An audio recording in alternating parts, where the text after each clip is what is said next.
ఆమేన్. దయచేసి కూర్చోండి. ప్రియ దేవుని సక్రమాత బిడ్డలారా, మరి యొక్క ప్రాముఖ్యమైన సమయముగా ఈ రూపాంతరపు ఆదివారము ఎంతో ప్రాముఖ్యమైన ఆదివారము. ఎందుకనగా యేసుక్రీస్తు వారు లోకంలో జీవించిన సందర్భము, ఆయన పరిపూర్ణ మానవుడిగా దిగివచ్చి ఉండగా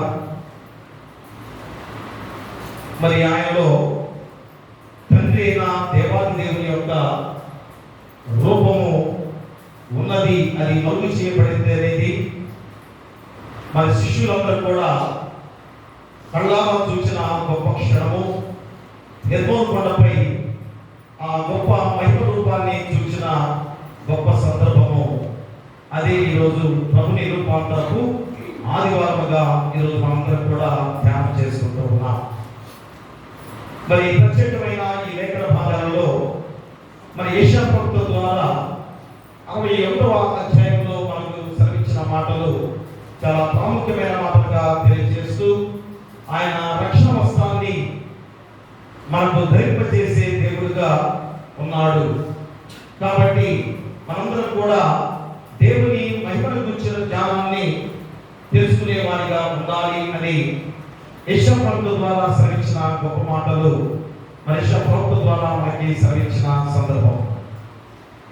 మరి పత్రిక పాఠ్య భాగంలో మనం చూస్తే అపోస్తలుడైన పౌలు ద్వారా మరొక ప్రాముఖ్యమైన మాటలు కూడా మనకు గుర్తు చేస్తూ మరి తండ్రి మహిమను ఎలాగా వెల్లడిపరిచిన యేసుక్రీస్తు వారు మరి గుర్తు చేస్తూ ఆ ప్రాముఖ్యమైన మాటల్లో ఏమని చెబుతున్నాడు అనగా, యేసుక్రీస్తు నందు వెల్లడిపరచుటకు మా హృదయంలో ప్రకాశించెను. ప్రియ దేవులారా, మరి ఇలాగా ఆ యేసుక్రీస్తు వారు మరి మనలో ప్రకాశింపజేస్తున్న గొప్ప సందర్భాన్ని అపోస్తలుడైన పౌలు చెబుతున్న గొప్ప మాటలు ఈరోజు మనం గుర్తు చేసుకోవాలి. ఇది కాలం చూసింది ముగ్గురు, పేతురు, యాకోబు, యోహాను మాత్రమే. మరి అపోస్తలుడైన పౌలు కూడా ఆయన మహిమ రూపాన్ని నేను కూడా చూశాను, నా హృదయంలో ప్రకాశింప చేసిన యేసుక్రీస్తు వారని చెప్పిన సందర్భాన్ని ఎంతో ప్రాముఖ్యంగా అపోస్తలుడైన పౌలు ద్వారా కొరింథీయులకు రాసిన 2వ పత్రికలో మనకు తెలియజేస్తున్న గొప్ప విధానం. మరి సువార్త పాఠ్య భాగంలో మరి మత్తయి సువార్తికుడు గుర్తు చేసే సందర్భం ఏంటనగా, మరి తండ్రిని ధరించిన తనయుడు, మరి దేవాది దేవునిగా యెహోవా దేవుని యొక్క రూపము ఈ కుమారుడుగా ఉన్న యేసుక్రీస్తు వారిలో ఉంది అని నిరూపించబడిన గొప్ప సందర్భాన్ని ఈ 3 లేఖన భాగాల ద్వారా మనం గుర్తు చేస్తున్న సందర్భం. మరి ఈ 3 లేఖన భాగాలు ఏమి తెలియజేస్తున్నాయి అనగా, మా దేవుని మహిమను గురించిన జ్ఞానము తెలుసుకున్నావా? మరి యేసుక్రీస్తు వారి ద్వారా ఆయన తండ్రి రూపాన్ని ధరించుకుని వచ్చిన తనయుడుగా ఉన్నాడు.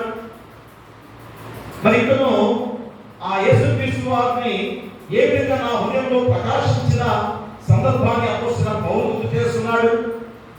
మరి ఇతను ఆయన రక్షణ వస్త్రాన్ని మనకు ధరింపజేసిన దేవాది దేవుడిగా ఈరోజు మనం గుర్తు చేసి ఈ 3 లేఖన భాగాలలో మరి ఆయన మహిమను ఈరోజు మనందరం కూడా తెలుసుకున్న వారమే, ఆయన శక్తి రూపాన్ని మనందరం కూడా తెలుసుకున్న వారమే. అలాంటి వాక్యాన్ని ఎన్నోసార్లు మనం విని కూడా మరి ఏ రీతిగా మనం ఈ రోజైనా కానీ మనలో విపులంగా చెప్పే ఈ వాక్యాన్ని మన హృదయంలో భద్రపరచుకోగలమా? మా ఈ రోజైనా కానీ ఈ వాక్యాన్ని మీ హృదయంలో భద్రపరుచుకునే వారిగా ఉన్నట్లయితే ఖచ్చితంగా ఆయన మహిమ ఈరోజు మనలో కూడా అలాంటి మహిమ ఉండబోతుంది అనేది నువ్వు తెలుసుకోబోతున్నావు. దేవునికి ఎంత మహిమ ఉన్నదో ఆ మహిమ మానవులుగా మనకు కూడా ఉంది అనేది ఈరోజు ఈ 3 లేఖన భాగాల ద్వారా మనం తెలుసుకోబోతున్నాం. అంటే ఎంత శక్తివంతులుగా మానవ జాతి ఉన్నదో మనల్ని గుర్తు చేసుకోవడానికి దేవుడు ఈ చక్కటి అవకాశాన్ని మనకు కలిగించాడు. అందుకే దేవుని మహిమను గురించిన జ్ఞానము తెలుసుకున్నావా అని ప్రశ్నార్థకంతో ఎందుకు అడిగారంటే, ఇన్ని రోజులు దేవుని సన్నిధికి వస్తున్న నీకు కూడా మా దేవుని మహిమ ఏంటో తెలుసుకుంటున్నావా?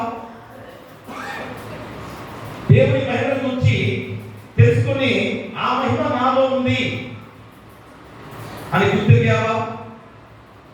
ప్రియమైన కాబట్టి ఆ అంశంతో మూలవాక్యంగా మనం చూసినట్లయితే మత్తయి సువార్త 11వ అధ్యాయము 25వ వచనాన్ని మూలవాక్యంగా మనం చదువుకుందాం. ఆ సమయమున యేసు చెప్పినదేమనగా, తండ్రి, ఆకాశములకును భూమికి ప్రభువా, నీవు జ్ఞానులకును వివేకులకును ఈ సంగతులను మరుగు చేసి పసిపాపులకు బయలుపరుచున్నావని నిన్ను స్తుతించుచున్నాను. ప్రియా చూడండి, ఎంత గొప్ప మూలవాక్యం అనగా, జ్ఞానులకు మరుగుపరిచిన జ్ఞానము పసిపాపులకు బయలుపరిచింది. ప్రియా పసిపాపులకు బయలుపరిచాడు అంటే పసిపాపులు అంటే అర్థం ఏంటి? ఏ కల్మషం లేని వారు, అంతేగా చిన్నపిల్లలని కాదు.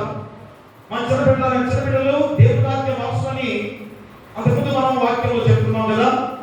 మరి రోజు ఆ పసిపిల్లల యొక్క మనస్తత్వాలు లేదా ప్రతి ఒక్కరికి కూడా పసిపిల్లలతో సంపాదిస్తూ యేసుక్రీస్తు వారు ఈరోజు మత్తయి వాక్యం ద్వారా మనం గుర్తు చేస్తూ, మరి జ్ఞానులకు మరుగుపరిచిన జ్ఞానము పసిపాపులకు బయలుపరిచింది అన్న మూలవాక్యం ద్వారా ఈరోజు నీకు గుర్తు చేస్తుండగా, దాని గ్రీకులో మెటమోర్ఫోసి అని పిలుస్తారు. మా గ్రీకు పదం ఏంటనగా మెటమోర్ఫోసి అంటే అర్థం ఏంటి? రూపాంతర అనుభవము ప్రతి క్రైస్తవ విశ్వాసి పొందాలి.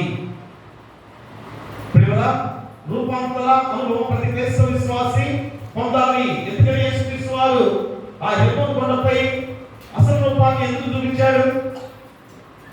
మా తండ్రి అయిన దేవాది దేవుని యొక్క రూపాన్ని ఎందుకు చూపించాడు? ఆయన పరిపూర్ణ మానవుడిగా దిగి వచ్చిన వాడే.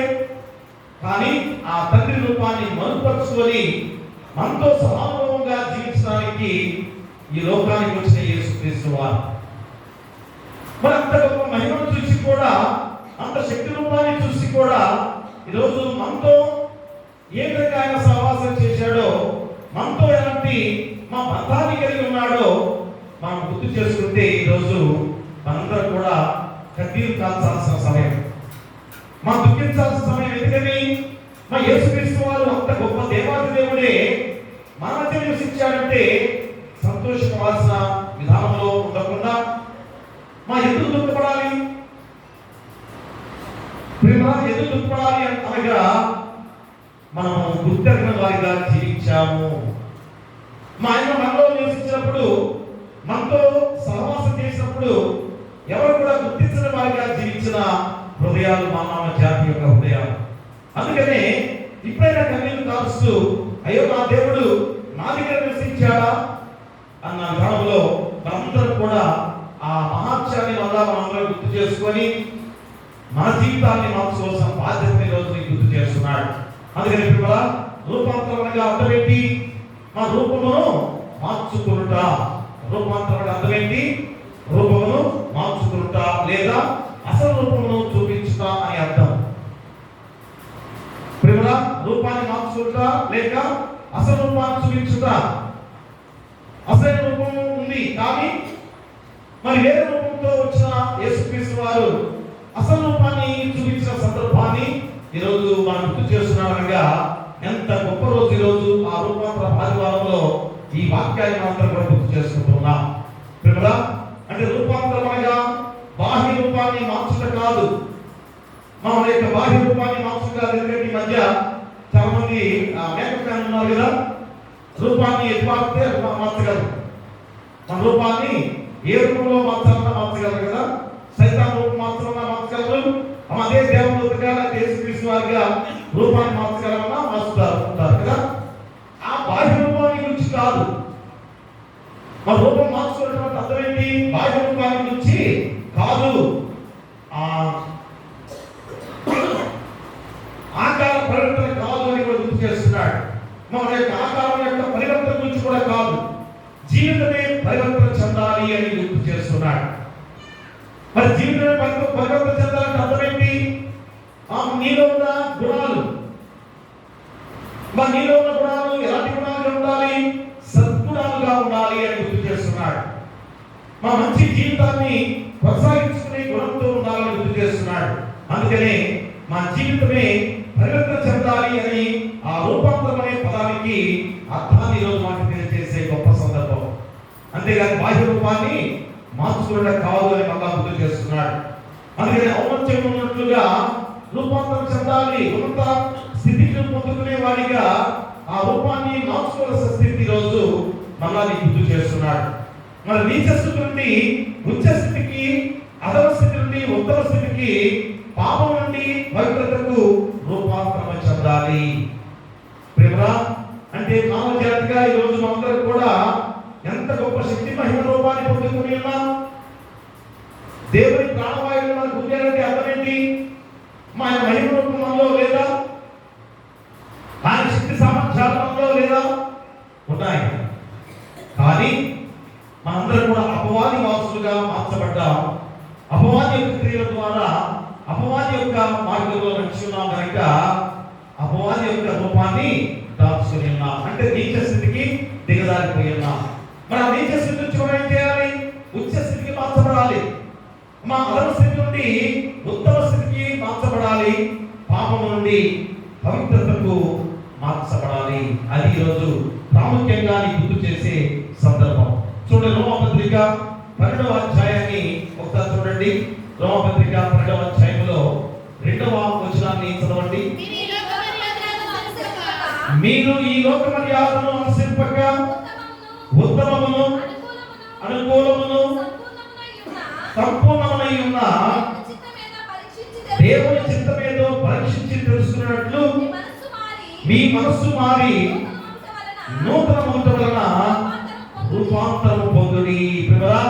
మీరు ఈ లోక మర్యాదను అనుసరింపక ఉత్తమమును అనుకూలమును సంపూర్ణమై ఉన్న దేవుని చిత్తమేదో పరీక్షించి తెలుసుకున్నట్లు మీ మనస్సు మారి నూతనమవుట వలన రూపాంతరము పొందుడి. ఉదాహరణగా మనం చూస్తే మా సీతాకోక చిలుక కదా, చూడగానే ఎంత అందంగా ఉంది అని చెప్పేసి అనుకుంటుంటారు కదా. ఆడపిల్ల అయితే చాలా చిన్నప్పుడు దాన్ని చూసి పట్టుకోవాలనే కోరిక కూడా ఉంటూ ఉంటుంది కదా. రంగురంగుల సీతాకోక చిలుక మా ఎదుటి వారిని కానీ ఆకర్షింపజేసే ఆ చక్కని రూపాన్ని మనం చూసినట్లయితే ముందు ఏ స్థితిలో ఉండేది? ఒక గుడ్డులాగా ఉంటుంది కదా. తర్వాత లార్వా దశకి వస్తుంది, తర్వాత ప్యూపా దశలోకి మారుతుంది, తర్వాత ఇమోగో దశకి మార్చబడుతుంది. 4 రూపాలు మార్చుకున్న తర్వాత సీతాకోక చిలుకగా, అందమైన చిలుకగా మార్చబడే గొప్ప సందర్భాన్ని మనం గుర్తు చేసుకోవాలి. ప్రేమగా అంటే రోజు మన జీవితాల్లో కూడా ఎలాంటి పాప జీవితాన్ని లేకుండా మార్చబడాల్సిన బాధ్యతను ఈరోజు గుర్తు చేస్తున్నాడు. మరి 4 దశల్లో మన రూపాంతరం చెంది ఆహ్లాదకరమైన ఉన్నత రూపాన్ని సంతరించుకున్న ఈ యొక్క సీతాకోక చిలుక యొక్క జీవితాన్ని ఎందుకు మనం గుర్తు చేస్తున్నాడనగా మన యొక్క జీవితం కూడా నీచ స్థితిగా ఉన్నది అని గుర్తు చేస్తూ మా ఉచ్చ స్థితికి మనం మార్చబడాలి. ఆ గుడ్డుగా ఉన్నప్పుడు చూస్తే చాలా చిరాకుగా ఉంటుంది. మా తర్వాత లార్వా దశ కూడా సరిగ్గా చూడటానికి కూడా అంత ఉండదు. ప్యూపా దశలో కూడా అదే స్థితి. కొద్దిగా ఇమేగో అనే దశలో వచ్చిన తర్వాత అది అప్పుడే కొద్దిగా రూపం అంతా కూడా పూర్తిగా మార్చుకున్న దశలో వచ్చిన సందర్భంలో ఎంత అందంగా కనిపిస్తుందో మనం గుర్తు చేసుకోవాలి. మరి ఎందుకు ఈ దశలో సీతాకోక చిలుక జీవితాన్ని ఎందుకు మనం గుర్తు చేస్తున్నామనగా మనలో ఉన్న ఆ పాప జీవితము ఎన్ని రకాలుగా మనలో ఉందో అవన్నీ కూడా తీసేసుకొని అందమైన రూపంతో జీవించాలి అని ఈరోజు గుర్తు చేస్తున్న సందర్భం. ప్రియతమరా, మరి ఇంకొక ఉదాహరణగా మనం చూస్తే నాగుపాము అంటే పాము చూద్దాం. మా పాము విషయం ఏంటి? పాము కూడా ఏం చేస్తుంది? తన పైన ఉన్న కుబుసాన్ని విడిచిపెట్టుతుంది కదా. కానీ తన స్వభావం మారుతుందా? కుబుసం విడిచిపెట్టినా కానీ తన స్వభావం మారుతుందా? మారదు కదా. అలాగనే మరి తొండ కూడా రంగు మారుతుందే కానీ తన స్వభావం మారుతుందా? మారదు.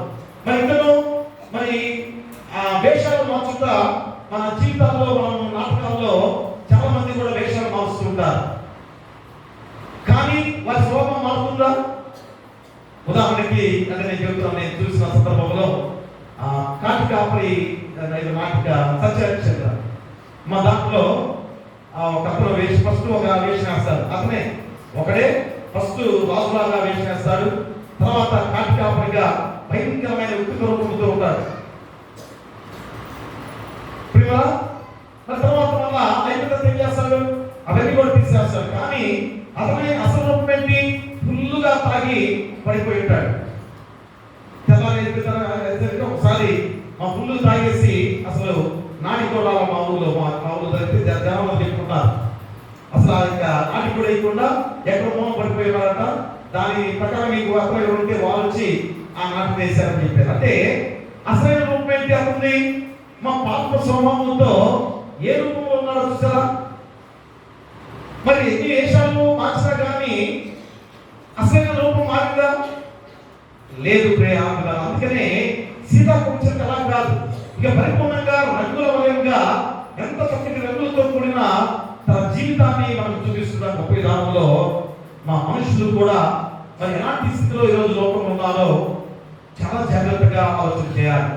ఎందుకంటే వ్యక్తి ప్రవర్తన, నడవడిక, అభిరుచి, అలవాట్లు మా పూర్తి వ్యక్తిత్వమే ప్రకాశవంతమైన దిశలో మార్పు చెందాలి. చూసారా, మన పరివర్తనలో మార్పు రావాలి, నడవడికలో మార్పు రావాలి, మన ఇద్దరు అభిరుచిలో, అలవాట్లలో మార్పు రావాలి. వస్తున్నాయా ప్రియరా? దేవుని మనుషులుగా, దేవుని ఆలయంలో దేవుని యొక్క బిడ్డలుగా మనం జీవిస్తున్నామే, కానీ మన హృదయంలో మార్పు ఏమైనా వచ్చిందా? అది ఈరోజు మనందరం కూడా గుర్తు చేసుకోవడానికి ప్రాముఖ్యమైన రూపాంతరపు ఆదివారంలోకి మనల్ని ప్రవేశింపజేసిన దేవుడు. మరి ఇలాంటి రూపంలో పోవాలంటే మా అంతరంగ స్వభావం మార్చుకోవాలంటే ఏం చేయాలి? ప్రార్థన అభ్యాసంలో అలవర్చుకోవాలి. మా ప్రార్థన జీవితాన్ని కొనసాగించుకోవాలి. అందుకనే ప్రార్థన అంటే ఎందుకు ప్రాముఖ్యత, దేవుని ఆలయానికి ఎందుకు రావాలి, ప్రతి విశ్రాంతి దినంలో దేవుని ఆరాధనలో ఎందుకు పాల్గొనాలి అంటే మన యొక్క హృదయ పరివర్తన చెందే వారిగా దేవుని వాక్యం చేత మార్చబడటానికి మన దేవుడు ఇచ్చిన గొప్ప అవకాశం. ఈ అవకాశాన్ని ఎంతమంది మన చేదర్చుకుంటున్నారు, వారి జీవితాన్ని బాగు చేసుకుంటున్నారు దేవుడు బిడ్డలారా. కాబట్టి ఇప్పుడైతే కానీ గుర్తు చేసుకొని ఆయన ప్రార్థించుతుండగా, యేసుక్రీస్తు వారు ప్రార్థించుతుండగా ఆయన ముఖము సూర్యుని వలె ప్రకాశించినది, వస్త్రములు వెలుగు వలె తెల్లని వాయను. చూసారా, ప్రార్థిస్తే ఎలా ఉండాలి? మన ముఖం ప్రకాశంతో ఉండాలి. ఉదాహరణకి మోషే కూడా మా కొండపై ఉపవాసంతో ప్రార్థించాడు కదా, ఆయన దిగి వచ్చినప్పుడు మహిమ ప్రకాశంతో దిగి వచ్చిస్తుండగా ప్రజలందరూ కూడా భయభ్రాంతులు చెందారు. అంటే దేవుని మహిమ ప్రకాశము ఎంతగా ఆవింప చేసుకున్న సందర్భాన్ని మోషే జీవితంలో చూపిస్తున్నాడు. మా చాలా మంది జీవితాల్లో కూడా మనకు చూపించి ఉన్నాడు. అంటే ఈరోజు అసలు రూపం అనేది ఏంటి? ఆ రూపమే మా దేవుడి రూపమే, మన రూపము. మరి అంతటి గొప్ప రూపంలో కలిగి ఉన్నారు, కానీ ఈరోజు పాపక జీవితం ద్వారా చీకటిగా మార్చబడిన మన జీవితాలు ప్రేమరా, అంధకారంలో ఉన్న జీవితాలుగా ఉన్న జీవితాలు. కాబట్టి ఎప్పుడైనా కానీ యేసు తన మహిమ ప్రభావమును మరుగు చేసుకుని లేదా దాచిపెట్టి మనిషి కుమారుడుగా ఈ లోకానికి వచ్చారే తప్ప మా యేసు యొక్క అసలు రూపము, యేసు ఔన్నత్యము, యేసు స్వరూపము పోలిక అది కాదు.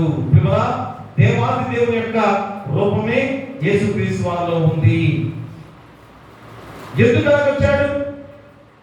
ఎందుకు ఆ విధంగా వచ్చాడు అనగా మనల్ని మార్పు చెందించడానికి, మన యొక్క అంతరంగ స్వరూపాన్ని మార్పు చెందించడానికి వచ్చిన యేసుక్రీస్తు వారు. కానీ అసలు రూపం ఏంటో ఈ యొక్క రూపాంతర ఆదివారం ద్వారా మనకి గుర్తు చేస్తున్నాడు. కాబట్టి హెబ్రీయుల రాసిన పత్రిక చూడండి ఒకసారి. అపోస్తలుడైన పౌలు హెబ్రీయుల రాసిన పత్రిక 10వ అధ్యాయము 5వ వచనాన్ని చదవండి. కాబట్టి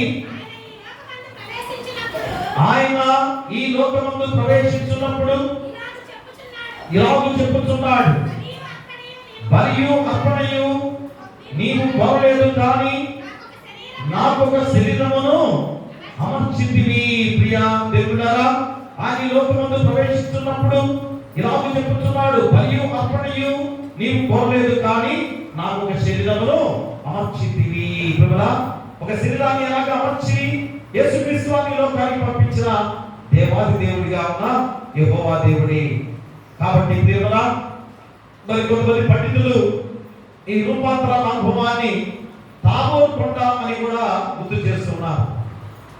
కానీ తాబోరు కొండ మీద ఎంతో మంది సైనికులు సమూహాలు ఉన్నాయి. మరి సైనిక సమూహాలు ఉంటే అక్కడ ఎలాగ ప్రార్థించేది ఉంటుంది? మా యేసుక్రీస్తు వారు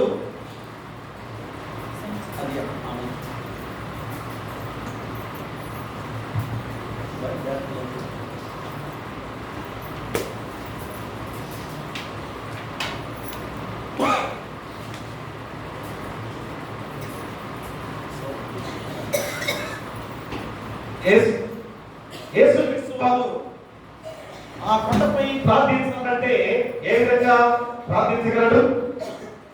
సంఖ్య సమూహంలో అక్కడ ఉన్నప్పుడు ఆ సమాధానకరమైన విధానం ఎక్కడ జరుగుతుంది?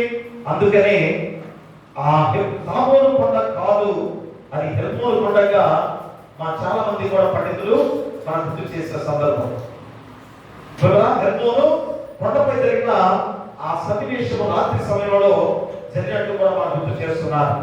చూడండి, మత్తయి సువార్త 17వ అధ్యాయం చూడండి, ఒకసారి మనం తెలుసుకోవాలి. మత్తయి సువార్త 17వ అధ్యాయంలో 1 నుంచి మనం చదువుకున్నట్లయితే 6 దినములైన తరువాత యేసు పేతురును యాకోబును అతని సహోదరుడైన యోహానును వెంటబెట్టుకొని ఎత్తైన ఒక కొండ మీదకి ఏకాంతముగా పోయి వారి ఎదుట రూపాంతరము పొందెను. ఆయన ముఖము సూర్యుని వలె ప్రకాశించెను, ఆయన వస్త్రములు వెలుగు వలె తెల్లనివాయెను. ఇదిగో మోషేయు ఏలియాయు వారికి కనపడి ఆయనతో మాట్లాడుచుండిరి. అప్పుడు పేతురు, ప్రభువా, మనకి ఉండుట మంచిది, నీకు ఇష్టమైతే ఇక్కడ నీకు ఒకటియు, మోషేకు ఒకటియు, ఏలియాకు ఒకటియు 3 పర్ణశాలలు కట్టుదునని చెప్పాను. అతను ఇంకనూ మాట్లాడుతుండగా ఇదిగో ప్రకాశమానమైన ఒక మేఘము వారిని కప్పుకొనెను. ఇదిగో ఈయన నా ప్రియకుమారుడు, ఈయనందు నేను ఆనందించుచున్నాను, ఈయన మాట వినుడని ఒక శబ్దము మేఘములో నుండి పుట్టాను. శిష్యులు ఈ మాట విని బోధపడి మిక్కిలి భయపడగా యేసు వారి యొద్దకు వచ్చి వారిని ముట్టి లేచి భయపడుతున్నని చెప్పాను. వారు కన్నెత్తి చూడగా యేసు తప్ప ఎవరు వారికి కనపడలేదు. ఎందుకు ఈ వాక్యం ఈరోజు ఇవ్వలేదు? ఈరోజు రూపాంతర ఆదివారం చెప్పుకున్నాం కదా, ఈ వాక్యం ఇవ్వాలి కదా. ఆల్రెడీ రూపాంతరం ఆదివారం అయిపోయింది. రూపాంతరము మధ్యలో వస్తుంది. రూపాంతరపు ఆదివారంగా ఎందుకు గుర్తు చేసుకున్నామంటే చాలా ప్రాముఖ్యమైన ఆదివారంగా ఈ రూపాంతరాన్ని గురించి మనం చెప్పుకోవాలి కనుక వేరొక వాక్య భాగాల ద్వారా గుర్తు చేస్తూ ఈరోజు ఆయన ఎక్కడ రూపాంతరం చెందాడో ఆ ప్రాంతాన్ని మనం గుర్తు చేశాడు. మత్తయి సువార్తలో, మార్కు సువార్తలో, లూకా సువార్తలో, పేతురు రాసిన 2వ పత్రికలో కూడా ఈ రూపాంతరము గురించి మనకి గుర్తు చేసే సందర్భాలు. మరి చదువుతున్న ఈ లేఖన భాగంలో అపోస్తలులు ఎంతమంది ఉన్నారు? అపోస్తలులు ఎంతమంది?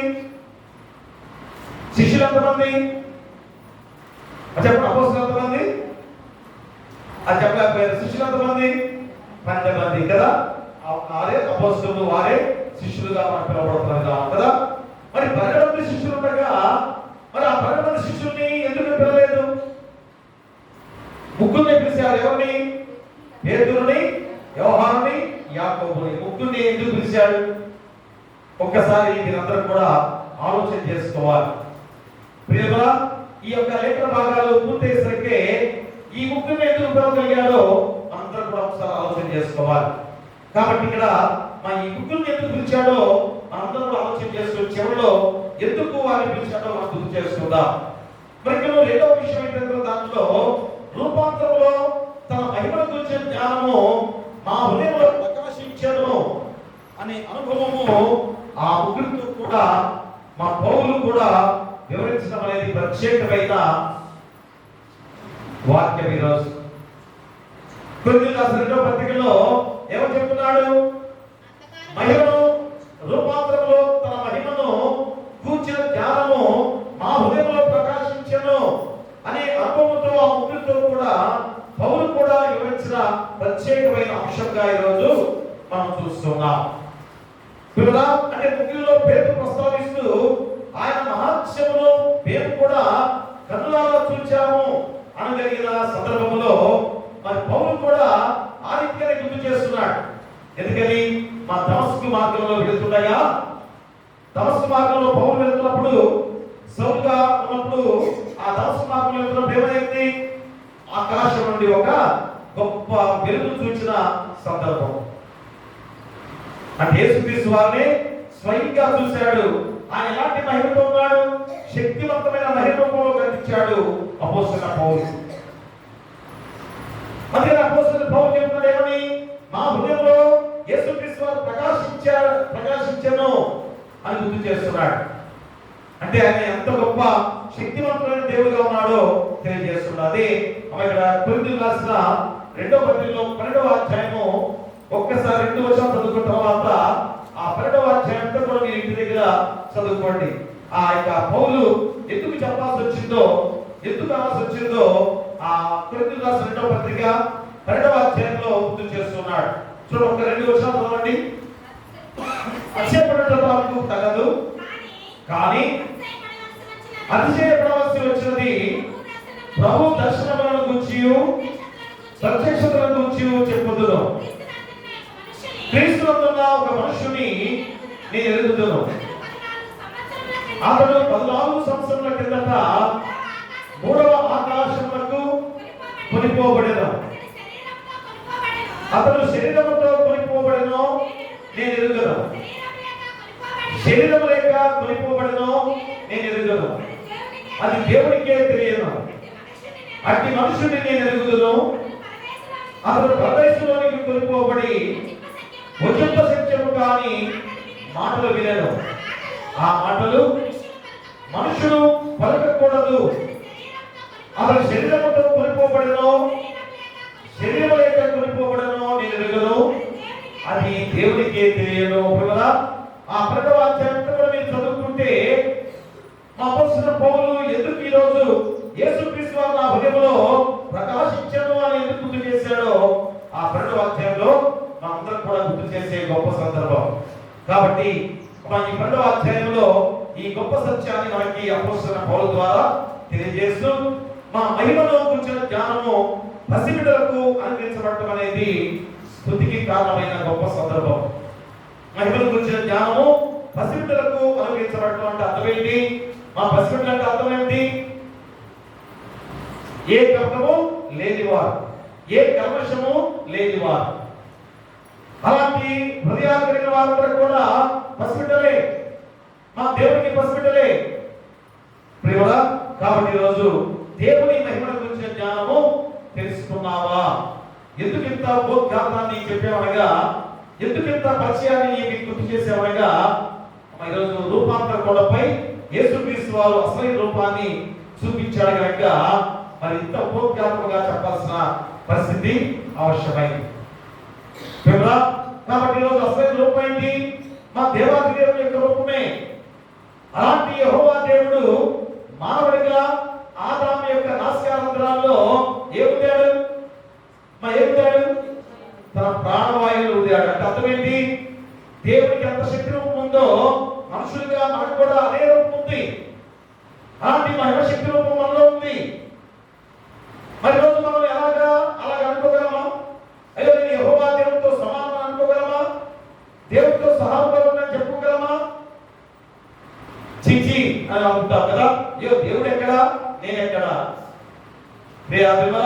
అసలైన రూపము నీది నాది కూడా దేవుడి రూపమే, మా దేవుడి రూపమే. కాబట్టి రోజు ఎంత ప్రాముఖ్యంగా మనం గుర్తు చేసే ఈ యొక్క సందర్భంలో ఈ యొక్క అంశం ఏంటనగా దేవుని మహిమను గురించిన జ్ఞానము తెలుసుకున్నావా? రూపాంతరపు ఆదివారంలో మా యేసుక్రీస్తు వారు అసలు రూపాన్ని చూపించాడు కదా. మరి అలాంటి రూపాన్ని చూపించిన తర్వాత ఆ దేవుని మహిమ గురించి జ్ఞానం తెలుసుకున్నావా అని అడుగుతున్నాడు. మరి ఎప్పుడైతే నువ్వు ఆయన మహిమ గురించి జ్ఞానం ద్వారా ఆ దేవుని మహిమ గురించి జ్ఞానం తెలుసుకున్నావో ఏమవుతుంది అక్కడ? మా 3 అంశాల ద్వారా దేవుడిని గుర్తు చేస్తున్నాడు. ఒకటి, మా తండ్రిని ధరించిన తనయుడిగా ఆ జ్ఞానం ద్వారా నువ్వు తెలుసుకోగలవు. తండ్రిని ధరించిన తనయుడు, తండ్రిని ధరించిన తనయుడు. చూడండి మత్తయి సువార్త 11వ అధ్యాయము 27వ వచనాన్ని మనం చదువుకుందాం. సమస్తమును నా తండ్రి చేత నాకు అప్పగింపబడి ఉన్నది. తండ్రి కాక ఎవడను కుమారుని ఎరగడు, కుమారుడు గాకను కుమారుడు ఎవరికి ఆయన బయలుపరచునో వాడు కాకను మరి ఎవడను తండ్రిని ఎరుగడు. ప్రియ దేవుని బిడ్డలారా, సమస్తము నా తండ్రి చేత నాకు అప్పగింపబడి ఉన్నది. తండ్రి కాక ఎవడను కుమారుని ఎరగడు, కుమారుడు కాకను కుమారుడు ఎవరికి ఆయన బయలుపరచ ఉద్దేశించునో వాడు కాకను మరి ఎవడను తండ్రిని ఎరుగడు. ఎప్పుడైతే కుమారుడు మా తండ్రి ఏ విధంగా కుమారుని ఏర్పాటు చేశాడో ఆ తండ్రి కుమారుడు అంటే తెలుసు, మా కుమారుడికి తండ్రి ఎవరో తెలుసు కదా. మరి రోజు తండ్రికి కుమారుడు మన యొక్క ఇళ్లలో చూస్తున్నాం. మరి కుమారుడు తండ్రిని గుర్తుపట్టడా? మరి ఎక్కడున్నా ఎంతమందులున్నా కానీ నా తండ్రి ఎక్కడున్నాడో ఒక్కసారి దుప్పిడి చూస్తాడు కదా. చూసి ఎంతమందిలో నా తండ్రి ఉన్నాడని గుర్తుపట్టేది కాదు. ఎలాగా గుర్తుపట్టగలడు? మా తండ్రి యొక్క జీన్స్ కుమారుడికి అభిల సందర్భం. ఈరోజు నీవు కూడా ఆ తండ్రి మహిమ పొందుకున్న వాడివే. మా యెహోవా దేవుని యొక్క జీన్స్ ఈరోజు అందరికీ వచ్చిన వారమే. మరి ఆ తండ్రిని ఎదిగేవాడిగా ఉన్నావా? ఆ తండ్రిని ఎరగాలంటే ఏం చేయాలి? కుమారుడైన యేసుక్రీస్తు వారిని ఎరిగేవాడిగా ఉండాలి. అందుకని తండ్రిని ధరించిన తనయుడు. మరి తండ్రి కుమారుని, కుమారుడు తండ్రిని ఎరిగిన వారు. మా కుమారుడు తండ్రిని ఎవరికి బయలుపరచ చూపించ ఉద్దేశించునో వారే తండ్రిని ఎరుగును, అంతగా చూచును, కానీ మరి ఎవరు కూడా చూడలేరు. ఎప్పుడైతే యేసుక్రీస్తు వారు మన మధ్య వచ్చాడో, ఎందుకంటే మన యొక్క కళ్ళు చెవులు మరుగుపడిపోయి ఉన్నాయి, మన హృదయం మూసుకొని ఉన్నది. దేవుని చూడలేని జీవితాలతో జీవించిన వారిగా ఉన్నాం కనుక ఆ తండ్రిని గుర్తుపట్టలేని స్థితిలో మనందరం కూడా రూపం మార్చుకున్న వారిగా ఉన్నాం. అది అపవాది చేసిన కుతంత్రం. కాబట్టి ఇప్పుడు ఆ రూపాన్ని మార్చడానికే యేసుక్రీస్తు స్వయంగా మన మధ్య వచ్చాడు. మా అసలు రూపం ఏందో మనం గుర్తు చేస్తున్నాడు. ఆ రూపాన్ని మనం చూడాలంటే ఆ యేసుక్రీస్తు వారి యందు విశ్వాసం ఉంచాలి. చూడండి యోహాను సువార్త 1వ అధ్యాయం చూడండి. యోహాను సువార్త 1వ అధ్యాయము 18వ వచనాన్ని చదవండి. ఎవడను ఎప్పుడైనాను దేవుని చూడలేదు, తండ్రి రూపమున అద్వితీయ కుమారుడే ఆయన బయలుపరచెను. ఎవడను ఎప్పుడైనాను దేవుని చూడలేదు, మా తండ్రి రూపమున అద్వితీయ కుమారుడే ఆయనను బయలుపరచెను. యేసుక్రీస్తు వారి ద్వారానే. ఎందుకంటే అంతటి శక్తి రూపాన్ని చూడగలమా? మా అపవాది పాప జీవితంలో మనుషులుగా ఆ దేవుని రూపాన్ని చూడగలమా? మామూలుగా అయితే చూడగలం కదా. అసలైన తండ్రి రూపంలో ఉన్న వారిగా ఉన్నట్లయితే చూడగలం. మరి ఎప్పుడైతే అపవాది మనుషులుగా మార్చబడ్డామో ఆయన రూపాన్ని చూడలేని వారిగా జీవిస్తున్నాం. అప్పుడు మా యెహోవా దేవుని కుమారుడుగా యేసుక్రీస్తు వారిగా లోకానికి వచ్చి ఆయన్ని యేసుక్రీస్తు వారిలో చూపించిన గొప్ప క్షణము. ప్రియ దేవుడా, చూడండి యోహాను సువార్త 14వ అధ్యాయం చూడండి ఒకసారి. యోహాను సువార్త 14వ అధ్యాయము 7వ వచనాన్ని చదవండి. మీరు నన్ను ఎరిగి ఉంటే నా తండ్రిని ఎరిగి ఉందురు, ఇప్పటి నుండి మీరు ఆయనను ఎరుగుదురు, ఆయన చూసి ఉన్నారని చెప్పాను.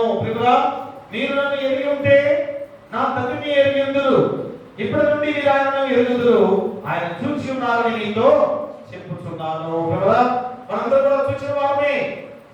మా యెహోవా దేవుని యొక్క శక్తి రూపాన్ని చూసిన వారమే. ఎలాగా? యేసుక్రీస్తు వారిని ఎవరైతే చూచారో వారందరూ కూడా దేవుని రూపాన్ని చూసిన వారే. నన్ను ఎరిగి ఉంటే నా తండ్రిని ఎరిగి ఉంటారు. మరి ఇప్పటి నుండి మీరు ఆయనను ఎరుగుదురు, ఆయన చూచి ఉన్నారని చెప్పాను. ఇప్పటి నుండి మరి ఎప్పటి నుంచి అనగా ఆయన ఎప్పుడైతే హెర్మోన్ కొండపై అసలు రూపాన్ని చూపించాడో, ఎప్పుడైతే హెర్మోన్ కొండపై అసలు రూపాన్ని చూపించాడో అప్పటి నుండి మా తండ్రి రూపాన్ని అందరం కూడా చూసిన వారిని. అందుకనే పేతురు, యోహాను, యాకోబులు ముగ్గురు కూడా ఎందుకనగా వారిని ప్రత్యేకంగా ఎందుకు పిలుస్తున్నారు? ప్రతి సందర్భంలో వారు దేవునిలో దేవుని చూడాలని తపన, దేవుని మార్గం ఉండాలని తపన, దేవుని చెంతనే ఉండాలని ఆలోచన వారి ముగ్గురులో ఎక్కువగా ఉంది కనుక వారికి చూపించిన యేసుక్రీస్తు వారు. కాబట్టి ఇప్పటి నుండి ఎప్పటి నుండి అనగా హెర్మోన్ కొండపై అసలు రూపాన్ని చూపించిన దగ్గర నుండి కూడా ఈరోజు అందరం కూడా తండ్రి రూపాన్ని చూసిన వారమే. చూడండి, యోహాను సువార్త 14వ అధ్యాయంలో 9-10 వచనాలు చదవండి.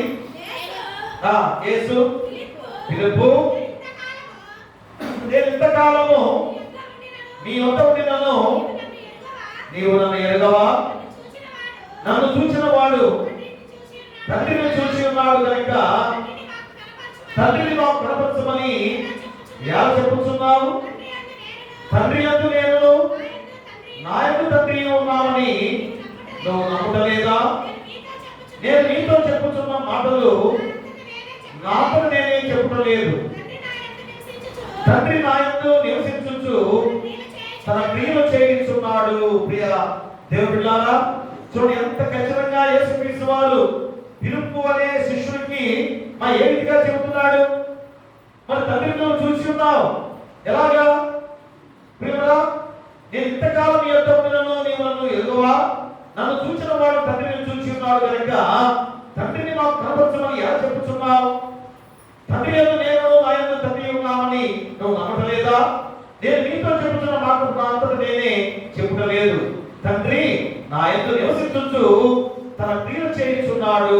ప్రియుడా, చూడండి తన క్రియలు ఏ విధంగా చేస్తున్నాడో దాని ద్వారా ఖచ్చితంగా తండ్రిని చూచిన వారమే. కాబట్టి మనం గమనించవలసినది ఏంటనగా యేసు ప్రతి క్రియలో కూడా, ప్రతి పనులలో, మాటలలో తండ్రిని అనుసరించుతున్నాడు. అంటే రూపాన్ని మార్చుకోవడం అంటే అర్థం ఏంటి? దేవుని క్రియలుగా చేసేవారిగా ఉండాలి. యేసుక్రీస్తు వారు ఎలాంటి క్రియలు చేశారో మనకు తెలుసు కదా. చిన్నప్పటి నుంచి కూడా ఏ విధంగా ఉన్నాడో క్రిస్మస్ పండుగలో అందరూ కూడా తెలుసుకున్న వారమే కదా. మరి అలాంటి క్రియలలో ఉన్నావా? క్రియలు చేస్తే తండ్రిని చూచిన వారమే. ప్రియులారా, తండ్రిని చూచిన వారమే. కాబట్టి 11వ వచనంలో కూడా చదవండి. 14వ అధ్యాయము. తండ్రి యందు నేను, నా యందు తండ్రి ఉన్నామని నమ్ముడి, లేదా ఈ క్రియ నిమిత్తమైనను నన్ను నమ్ముడి. ప్రియులారా, నేను తండ్రి క్రియలు చేస్తున్నాను కనుక ఆ క్రియను చూసేదా కానీ నన్ను నమ్మండి. ప్రియులారా, కాబట్టి ప్రియ దేవులారా, మానవ జాతిలో అహంకారం, అజ్ఞానం, అవిధేయత వీటి ద్వారా తండ్రి రూపాన్ని మనం కోల్పోయిన వారిగా ఉన్నాం. దేవుడి రూపాన్ని కోల్పోయిన వారిగా ఉన్నాం. కాబట్టి ఈరోజు ఏం చేయాలి? నీలో ఉన్న అహంకారాన్ని తీసివేసుకోవాలి, నీలో ఉన్న అజ్ఞానాన్ని తీసివేసుకోవాలి, నీలో ఉన్న అవిధేయతను తీసివేసుకుంటే ఆ తండ్రి రూపాన్ని మనం కూడా సూచన వారమే. ప్రియరా, కాబట్టి తండ్రి కుమారుడు ఏకమై ఉన్నారని ఖచ్చితంగా నీ గుర్తు చేస్తున్నప్పుడు నువ్వు ఎలాగా ఈరోజు ఆ తండ్రి రూపాన్ని చూడలేదనుకున్నావు. కాబట్టి ఈరోజు ఖచ్చితంగా నీకు ఒక ప్రశ్న వేస్తున్నా. ప్రియరా, అందరూ కూడా గమనించండి. ఏంటనగా దేవుని మహిమ గురించి జ్ఞానం తెలుసుకున్నావా అని అడిగారు కదా. ఈరోజు మన అంశం అదే కదా, దేవుని మహిమ గురించి జ్ఞానం తెలుసుకున్నావా అని అడిగారు. ఈరోజు మనం దేవుని రూపమా, సాతాను రూపమా? దాని జవాబు మన చివరిలో అందరూ చెప్పాలి. ఈరోజు అందరూ కూడా దేవుని రూపంలో ఉన్నవాళ్ళా కాదా? దేవునికి ఎంత రూపం ఉందో, ఎంత శక్తి ఉందో, ఎంత మహిమ తేజస్సు ఉందో మనకుందా లేదా? ఒక్కసారి అది ఆలోచనతో ఉండి చివరిలో మళ్ళీ అడుగుతాను, మీరందరూ కూడా చెప్పాలి. ప్రేమలా అందుకే రోజు ఈ యొక్క అంశంలో మొదటి అంశం ఏంటనగా తండ్రిని ధరించిన తనయుడిగా మనం గుర్తు చేస్తున్న సందర్భం. ఇక రెండవది ఏంటనగా తండ్రి మహిమను వెల్లడిపరిచిన యేసు. ప్రేమలా తండ్రి మహిమను వెల్లడిపరిచిన యేసుక్రీస్తు వారు. కొరింథీయులకు రాసిన 2వ పత్రిక 4వ అధ్యాయము 5వ వచనాన్ని మనము చదువుకుందాం. అంతకాలంలో నుండి వెలుగు ప్రకాశించును గాక అని పలికిన దేవుడే తన మహిమను గురించిన జ్ఞానము యేసుక్రీస్తును వెల్లడిపరచుటకు మా హృదయంలో ప్రకాశించెను. ప్రియులారా చూడండి ఎంత గొప్ప మాట. ఈరోజు అపోస్తలుడైన పౌలు కూడా ఆ ముగ్గురు శిష్యులే చూశారు. మా అసలు రూపాన్ని పేతురు, యాకోబు, యోహాను ముగ్గురే చూశారు. ఆ రూపాంతర కొండపైన హెర్మోన్ కొండపై వెళ్ళినప్పుడు దానికి రూపాంతరం కొండగా పేరు మార్చారు. అసలు ఏంటంటే హెర్మోన్ కొండ. ఆ హెర్మోన్ కొండపై వెళ్ళినప్పుడు యేసుక్రీస్తు వారి యొక్క అసలు రూపం ఏంటి? ఎంత తగదగా మెరిసిపోతూ అమ్మ ఎంత గొప్ప శరీరంతో ఉన్న ఆ దేవాది దేవుడైన యెహోవా రూపాన్ని వారు చూచి తుల్లిపడి కింద పడిపోయి ఉన్నారు. ప్రియదేవులా అంటే దేవుని అసలు రూపము ఎవరిలో ఉంది? యేసుక్రీస్తు వారిలో ఉంది. ఆయన ఎందుకు వాళ్ళు పరిచయించాడు?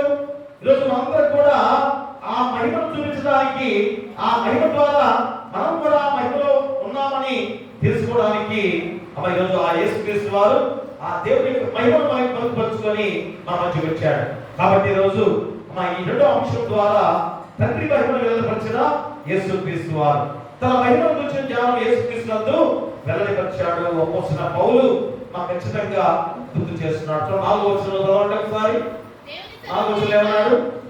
ఆ దేవుని స్వరూపి అయి ఉన్న క్రీస్తు మహిమను కనపరచు సువార్త ప్రకాశము వారికి ప్రకాశింపకుండా నిమిత్తము యుగ సంబంధమైన దేవత అవిశ్వాసమైన వారి మనోనేత్రములకు వృత్తిత్వము కలిగించేసెను. వివరా దేవుని స్వరూపి అయి ఉన్న క్రీస్తు మహిమను కనపరచు సువార్త ప్రకాశం వారికి ప్రకాశింపకుండా నిమిత్తము ఈ యుగ సంబంధమైన దేవత అవిశ్వాసమైన వారి మనోనేత్రములకు వృత్తిత్వము కలిగించేసెను. చూసారా అసలు దేవుని రూపం మనలో ఉండి కూడా, మా దేవాది దేవుని యొక్క శక్తి రూపంలో ఉండి కూడా ఆ రూపాన్ని చూడలేకపోతున్నాం. అంటే ఆ అపవాదం ఏం చేసిందంటే వాళ్ళకి వృద్ధితనం కలిగించేసింది. అది ప్రియ దేవుడు కదా. అందుకనే దేవుని మహిమ స్వరూపి అయి ఉన్న క్రీస్తు మహిమ కనపరచు సువార్త కుమారుడిగా వచ్చి యేసు తండ్రి స్వరూపి అయి ఉన్నాడని మనం గుర్తు చేసిన గొప్ప సందర్భం. ప్రియరా చూడండి, యేసుక్రీస్తు వారు అందరూ కూడా ఒక సాక్షిగా ఉన్నాడు.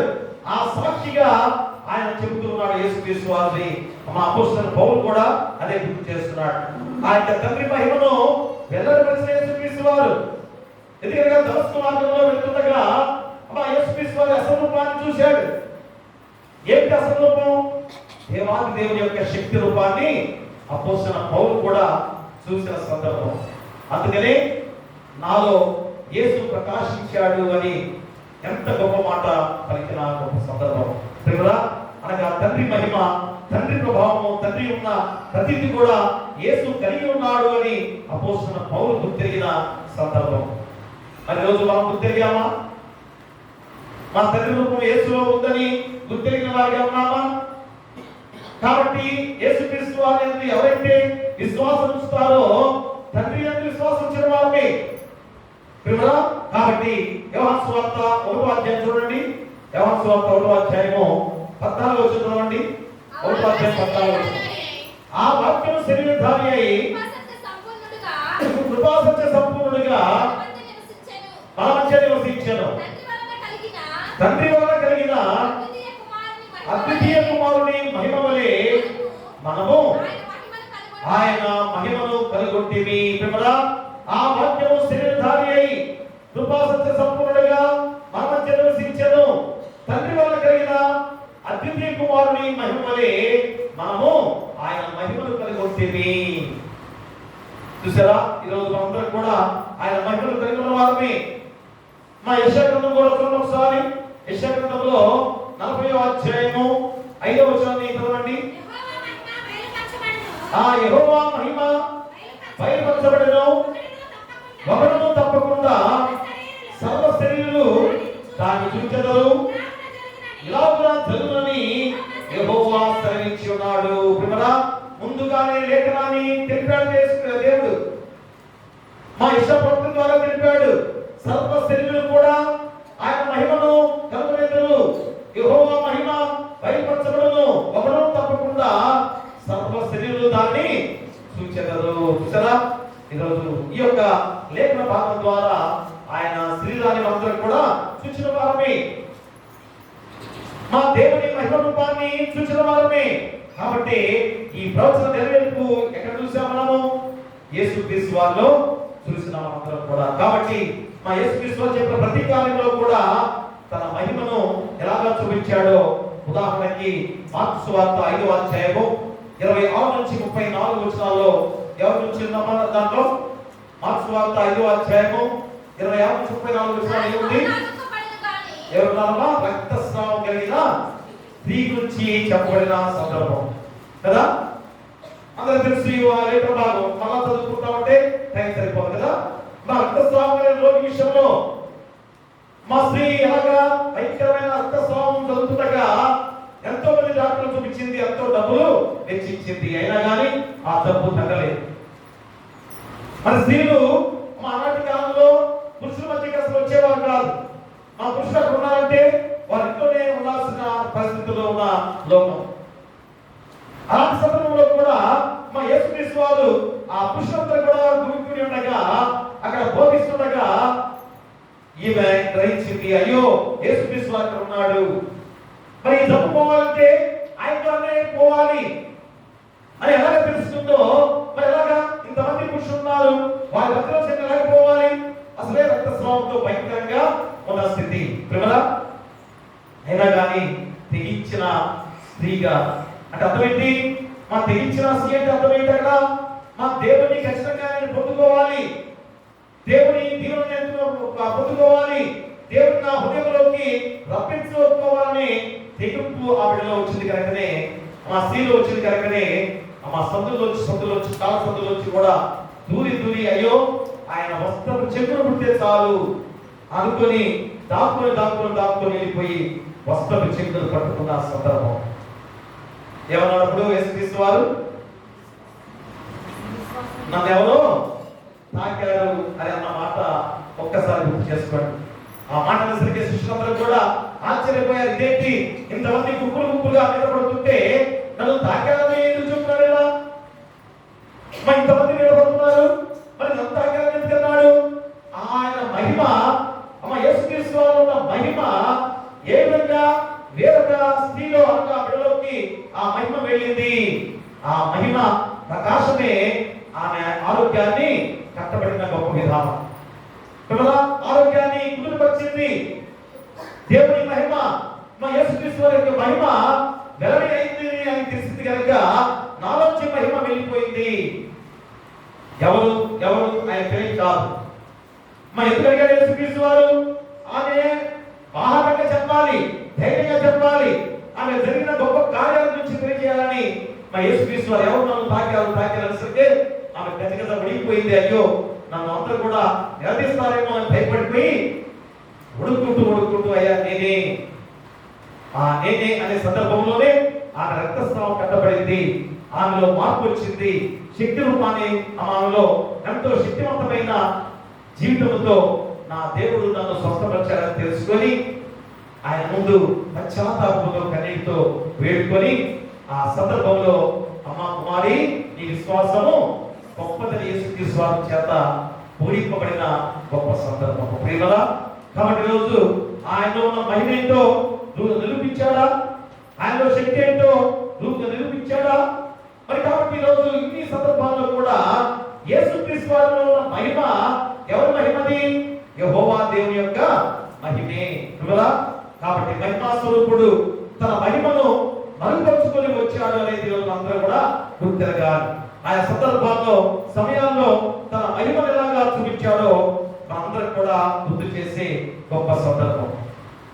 ప్రేమలా ఇక మూడవదిగా మనం చూస్తే మరి నీకు రక్షణ వస్త్రములు ధరింప చేయుట మొదటిది తండ్రిని ధరించిన తనయుడు. రెండవది తండ్రిని మహిమను వెల్లడిపరిచిన యేసుక్రీస్తు వారు. మూడవది నీకు రక్షణ వస్త్రాన్ని ధరింపచేయుట. చూడండి యెషయా గ్రంథంలో, మా యెషయా గ్రంథము 61వ అధ్యాయము 11వ వచనాన్ని చదువుకుందాం. 10వ వచనాన్ని. శృంగారమైన బాగా ధరించుకొని పెళ్లి కుమారుని రీతిగాను ఆభరణములతో అలంకరించుకున్న పెళ్లి కుమార్తె రీతిగాను ఆయన రక్షణ వస్త్రములను నాకు ధరింపజేసి ఉన్నాడు. నీతి అను పైబట్టలు నాకు ధరింపజేసి ఉన్నాడు. కాగా యెహోవాను బట్టి మహా ఆనందముతో నేను ఆనందించుచున్నాను.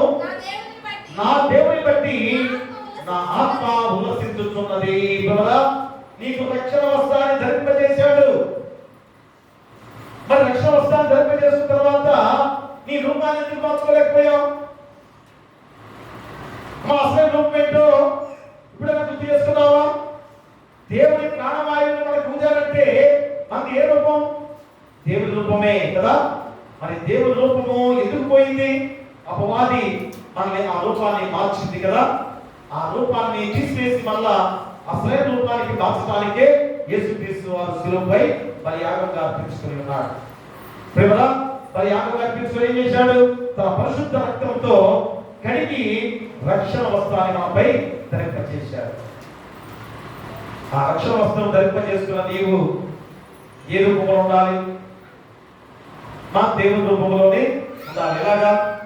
దేవుని రూపం అంటే వేషం వేసుకొని యేసుక్రీస్తు లాగా గడ్డము అవి వేసుకుంటే, వాటి రూపం వేసుకుంటే సరిపోతుందా? కాదు ప్రియ దేవుడా. మన ఈ క్రియలో కనపడాలి. మనం చేసే ప్రతి క్రియలో కూడా దేవుని రూపం కనపడాలి. అది యేసుక్రీస్తు వారిలో కనపరిచిన సందర్భాన్ని మనం గుర్తు చేసుకున్నాం కదా ప్రియమురా. మరి అలాంటి క్రియారూపంలో మనం కూడా చేస్తే దేవుని రూపము మనలో ఉంది అని నిరూపించుకోబడ్డ గొప్ప జీవితాలు మన జీవితాలు. కాబట్టి మా రక్షణ వస్త్రమును నాకు ధరింపజేసి ఉన్నాడు. నీతి అను పైబట్టను నాకు ధరింపజేసి ఉన్నాడు. యేసు తండ్రిని ధరించాడు, తండ్రి మహిమను ధరించాడు. అలాగే మనము రక్షణ వస్త్రము ధరించాలి కదా. యేసుక్రీస్తు వారు తండ్రిని ధరించాడు, అలాగనే మహిమను ధరించాడు. కానీ ఈరోజు మనకి మూడో పాఠం ద్వారా ఏం చెబుతున్నాడు? రక్షణ వస్త్రములను మనం ధరించాలి అని మనకు గుర్తు చేస్తున్నాడు. ఆ రక్షణ వస్త్రం అంటే ఏం చేస్తుంది? అపవాది చేసే అగ్ని బాణాలు మనం గుచ్చుకోవు కదా. మా యుద్ధానికి రాజులు వెళ్తాం ఏం చేస్తారు?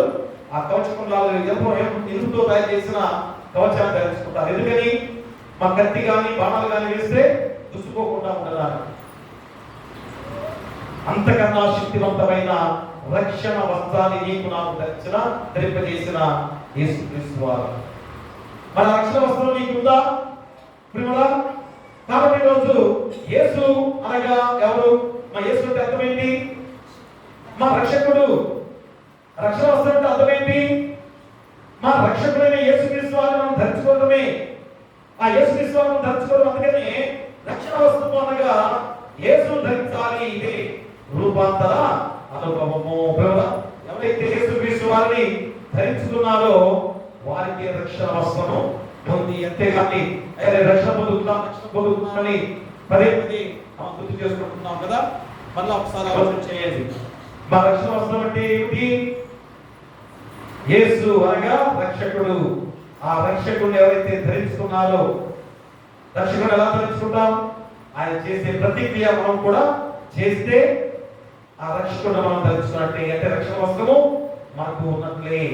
ఆ రక్షణ వస్త్రం మనకు ఉన్నట్లయితే ఎలాంటి అపవాది కూడా మనం ఏవి కూడా చేయది అని మనం గుర్తు చేసుకోవాలి. అందుకని చూడండి, అపోస్తుల కార్యాలు 3వ అధ్యాయం చూడండి ఒకసారి. అపోస్తుల కార్యాలు 3వ అధ్యాయంలో 1 నుంచి చదవండి. 3వ అధ్యాయంలో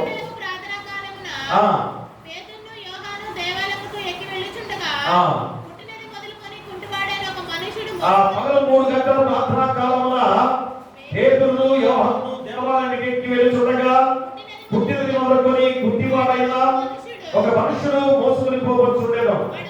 వాడు దేవాలయానికి వెళ్ళి వారిని భిక్ష అడుగుటకు కొందరు ప్రతిదినం వారిని శృంగారముని దేవాలయపు ద్వారం వద్ద ఉంచుతూ వచ్చింది. పేతురును యోహానును దేవాలయంలో ప్రవేశించబోయినప్పుడు వాడు చూచి భిక్షమడుగుగా పేతురును యోహానును వారి పేరు చూచి మా తట్టు చూడమని వాడు వారి యొద్ద ఏమైనా దొరుకునని కనిపెట్టొచ్చు వారి యొక్క లక్ష్యం వచ్చాను. అంతలో పేతురు వెండి బంగారములు నా యొక్క లేవు కానీ నాకు కలిగినవే నీకు ఇచ్చుచున్నాను.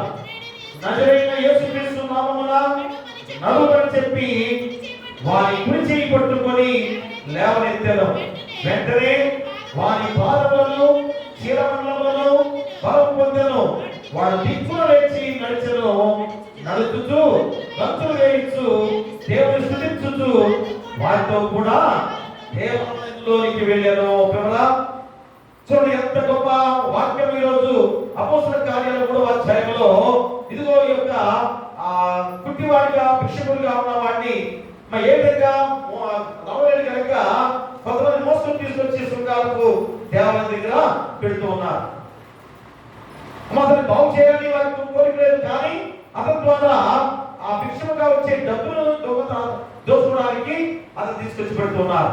అదే సమయంలో ప్రార్థనా సమయంగా ఉండగా ఆ పేతురు యోహాను ఇద్దరు కూడా దేవాలయంలో ప్రవేశిస్తుండగా ఆ భిక్షం అడిగే వాడిని చూశారు. వాళ్ళిద్దరు కూడా చూడు పేతురు యోహాను వారిని తేరి చూచి నా తట్టు చూడమని వాడు వారి యొక్క ఏమైనా దొరుకుని కనిపెట్టచ్చు వారి యొక్క లక్ష్యం వచ్చాను. చూసారా లోకం ఎలా ఉంది? మా వెండి బంగారాలు ఉంటే చాలే, డబ్బు ధనం ఉంటే చాలే అని ఆలోచిస్తున్నారు. కానీ దేవుడుగా రక్షకుడుగా యేసుక్రీస్తు వారు మనలో ఉంటే అంతకన్నా గొప్ప స్థితి మనం పొందుకునే బాధ్యత మనది. అది ఈరోజు పేతురు యోహాను ఇద్దరు కూడా ఏమన్నారు అక్కడ?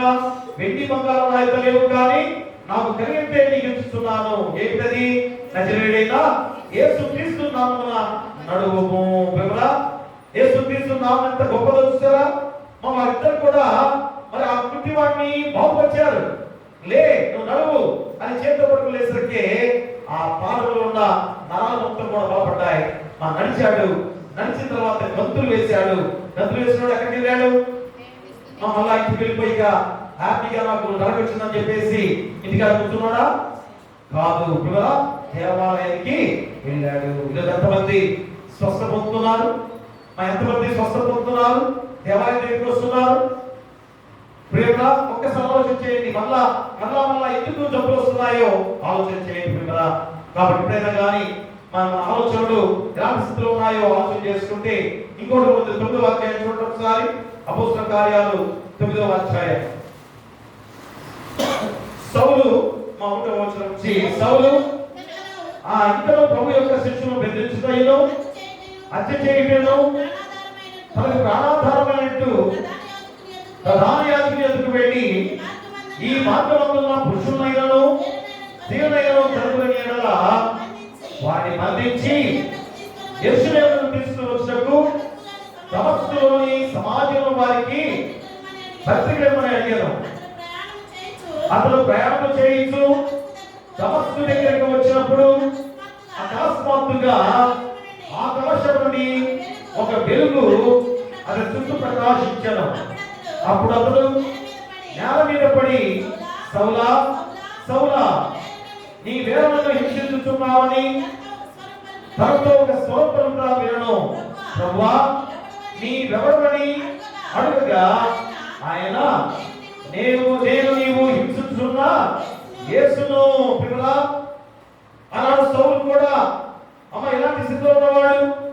ఎలాంటి దుర్మార్గతలో ఉన్నాడు? ఎప్పుడైతే దేవుని వెలుగు ప్రకాశం హృదయంలో ప్రకాశించిందో తన జీవితం మార్చబడింది. అప్పుడు యేసుక్రీస్తు వారు ఎవరంటే ఎవరు? యేసుక్రీస్తు వారు నీవు హింసించుతున్నా క్రీస్తుని అని గుర్తు చేస్తున్నాడు. ఈరోజు నీవు కూడా అలాంటి స్థితిలో ఉన్నావా? నీవు కూడా హింసించుతున్నా క్రీస్తును హింసించే వాడిగా ఉన్నావా? ఒకసారి ఎప్పుడైతే ఆ మాట యేసుక్రీస్తు వారి ద్వారా పలికిన సందర్భంలో లేచి పట్టణంలోకి వెళ్ళము. అక్కడ నీవు ఏం చేయగలను అది నీకు తెలుపుడని నేను చెప్పాను. అతనితో ప్రయాణం చేసిన మనుషులు ఆ స్వరూపిణిని కానీ ఎవరిని చూడక మౌనై నిలబడింది.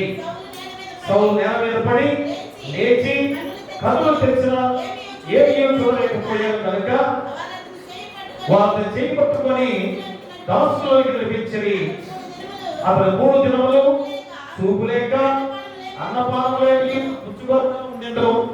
దమస్కులో అననీయ అనే ఒక మనుషుడు ఉండెను.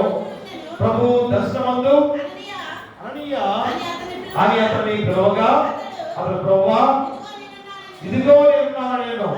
అందుకు ప్రభు నువ్వు లేచి తిన్నదనబడిన వీధికి వెళ్ళి యూదా అనువాని దాసువాడైన సౌలు అనువాని కొరకు విచారించుము. ఇదిగో అతడు ప్రార్థన చేయించున్నాడు. అతడు అననీయ అనే ఒక మనుషుడు లోపలికి వచ్చి తాను దృష్టి పొందినట్లు తల మీద చేతులు చూచి ఉన్నాడని చెప్పాడు. అందుకు అననీయ ప్రభువా ఈ మనుషుడు యెరూషలేములో నీ పరిశుద్ధులకు ఎంతో కీడు చేసి ఉన్నాడని అతని గురించి అనేకుల వలన వింటిని. ఇక్కడను నీ నామమును బట్టి ప్రార్థన చేయు వారందరినీ బంధించుటకు అతడు ప్రధాన యాజకుల వలన అధికారం పొంది ఉన్నాడని ఉత్తరం ఇచ్చాడు. అందుకు ప్రభు నీ వెళ్ళుము, అన్యజనుల ఎదుటను రాజుల ఎదుటను ఇశ్రాయేలు ఎదుటను నా నామము ధరించుటకు ఇతడు నేను ఏర్పరచుకున్న సాధనమై ఉన్నాడు. ప్రేమగా ఈరోజు దేవుని నామం ధరించుకున్న వారిగా నీవు కూడా ఉన్నావు అని ఖచ్చితంగా మనం గుర్తు చేస్తున్నాడు. ఆనాడు అపోస్తలుడైన పౌలు కూడా ఇదిగో నా నామము అతడు గ్రహించాను. ప్రియులారా ఆ నామమే మా అపోస్తలుడైన పౌలు ఏమన్నాడు? యేసుక్రీస్తు నాలో ప్రకాశించాడని చెప్పుకుంటూ ఉన్నాడు. మరి రోజు నీలో కూడా ప్రకాశించాడా కదా? మా దేవుని మహిమ జ్ఞానము మా నీకు తెలిపాడు కదా. తెలిపిన తర్వాత దేవుని మహిమ నీలో ఉందా? సాతాను మహిమ నీలో ఉందా? కదా కొంతమందిగా నీకు అడిగారు, ప్రశ్న అడిగారు కదా. ఇప్పుడు జవాబు చెప్పండి. దేవుని మహిమతో ఉన్నామా? ఇంకా సాతాను మహిమతో ఉన్నామా? మా గంటపల్లి చెప్పాలందరూ కూడా దేవుని మహిమతో ఉన్నామా? సాతాను మహిమతో ఉన్నామా? ఖచ్చితంగా దేవుని మహిమలోనే ఉన్నాము. దేవుని శక్తి రూపంతోనే ఉన్నాం. దేవుని యొక్క ఆ శక్తి స్వరూపం ఎలాగా హెర్మోను కొండపై చూపించాడో ఆ శక్తి రూపం మనలో కూడా ఉంది. కానీ రోజు ఎలాంటి స్థితిలో మనం ఉన్నాం? మా అపవాది చేత ప్రతి విషయంలో కూడా బలహీనపడుతున్నాం. ఆరోగ్య విషయాల్లో కానీ, ఆర్థిక విషయాల్లో కానీ, మా సమస్యలు, కుటుంబ సమస్యల ద్వారా ఎంత బలహీనపడుతున్నామంటే ఎంత శక్తి లేని వారిగా మనం జీవిస్తున్నామో ఈ రోజైనా నువ్వు తిరిగి మా అసలు రూపాన్ని ధరించుకున్నట్లయితే అపవాది ఎన్ని బాణాలను ప్రయోగించినా రక్షణ వస్త్రాన్ని ధరించుకున్న వారు కనుక ఏ అపాయం మన ఎదురుకు రాదు అని గుర్తు చేస్తున్నాడు. ఈరోజు ఇంత బలహీనపడ్డామంటే అర్థమైంది, మా యేసుక్రీస్తు వారి నామములో లేదు కాబట్టి ఎప్పుడైనా కానీ తెలుసుకొని అసలు రూపంలోకి మనం మార్చబడాలి.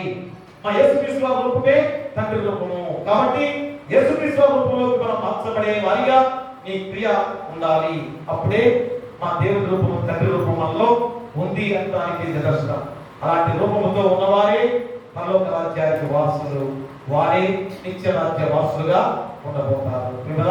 కాబట్టి తిరిగి మా దేవుని మహిమల గురించి జ్ఞానము తెలుసుకున్నావా అని ప్రశ్నార్థకంగా అడిగారు కదా. తెలుసుకున్నావు కదా. మరి తెలుసుకున్న తర్వాత ఇప్పుడైనా తండ్రి ధరించిన తనయుడిగా యేసుక్రీస్తు వారు తెలుసుకున్నావు. తండ్రి మహిమను వెలువరించిన యేసుక్రీస్తు వారు తెలుసుకున్నావు. కానీ నువ్వు తెలుసుకోవాల్సింది ఏంటి? రక్షణ వస్త్రం నాకు ధరింప చేసి ఉన్నాను కనుక ఆ రక్షణ వస్త్రం ఎవరు? రక్షకుడైన యేసుక్రీస్తు వారినే నేను ధరించుకుని ఉన్నాను. కాబట్టి నేను చేసే ప్రతి క్రియ ఆ యేసుక్రీస్తు వారి నామము ద్వారానే ఉండాలి. ఆ యేసుక్రీస్తు వారు చేసిన క్రియా రూపంలోనే నేను ఉండాలి. మనతో మన ఈరోజు మనందరం కూడా అసలే రూపాన్ని ధరించే విధంగా ఉండాలని కోరుతూ మీకు మీ కుటుంబాలను సదాకాలం దేవుడు తోడైను గాక. ఆమేన్. సమస్త జ్ఞానం ఇచ్చిన దేవుని సమాధానము యేసుక్రీస్తు వలన మీ హృదయములకును మీ తలపులకును కావలియును గాక. ఆమేన్. దేవా యందు